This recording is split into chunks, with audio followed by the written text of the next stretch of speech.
នឹងរឿងអ្វីបានជាស្រីមិនស្ដីតបមកបងធ្វើឲ្យដួងចិត្តរៀមរិនចំបាយរែងសៅមកតើមានបំណងយ៉ាងណាអង្វរលន់ទូគូណាប់រលឹងឬសំដីគ្មានន័យគ្មានកលឹងសា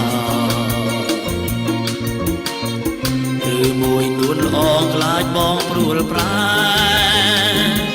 បែកចិនដាសូមមេត្តាឆ្លើយមកបងរៀមសូមសារភាពប្រាប់ទៅស្រី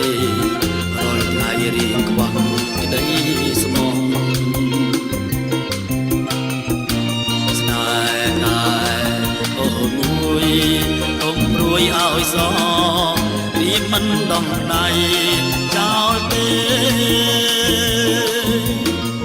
សូមអូនជឿចំណាស្រស់ប្រលឹងល្មមជប់ខឹងរំពឹងចិត្តកណន់គ្នា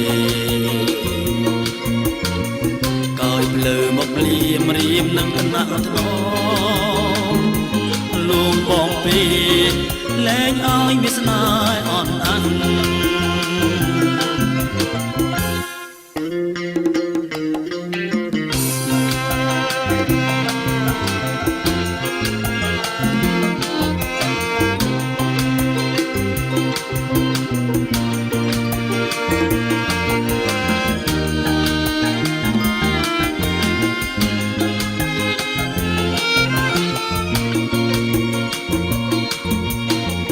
សូមអូនជឿចំណាស្រស់ប្រលឹង